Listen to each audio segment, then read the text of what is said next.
Crime reporter संघटनेच्या अध्यक्षपदी तात्या लांडगे तर सचिव रजनीकांत उपलंची यांची निवड. सोलापूर क्राईम रिपोर्टर असोसिएशनच्या अध्यक्षपदी दैनिक सकाळचे तात्या लांडगे यांची तर सरचिटणीस रजनीकांत उपलंची जनदर्पण न्यूज चॅनल यांची निवड करण्यात आली. सोलापूर दैनिक क्राईम रिपोर्टर संघटनेची वार्षिक सर्वसाधारण सभा दैनिक स्वराज्याचे अखलाक शेख यांच्या अध्यक्षतेखाली पार पडली.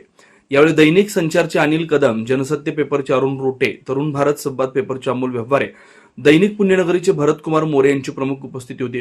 रविवारी पार पडलेल्या या बैठकीत पदाधिकाऱ्यांची निवड 1 वर्षासाठी करण्यात आली. नूतन पदाधिकारी खालीलप्रमाणे: अध्यक्ष तात्या लांडगे, दैनिक सकाळ; उपाध्यक्ष मुन्ना शेख; सरचिटणीस रजनीकांत उपलंची, जनदर्पण न्यूज चॅनल; खजिनदार रुपेश शेळवे, दैनिक लोकमत; सहचिटणीस इरफान शेख, महाराष्ट्र टाइम्स; कार्यकारिणी सदस्य मुजम्मिल शारनूरकर, मुकुंद उकरंडे, रोहन नंदाने, रत्नदीप सोनोने, परशुराम कोकणे; सल्लागार अखलाक शेख, अनिल कदम, संजय जाधव, अरुण रोटे, सरदार अत्तार, विलास जळकुटकर, अमोल व्यवहारे, धनंजय मोरे, विनायक होटकर, विजयकुमार राजापुरे, भरतकुमार मोरे.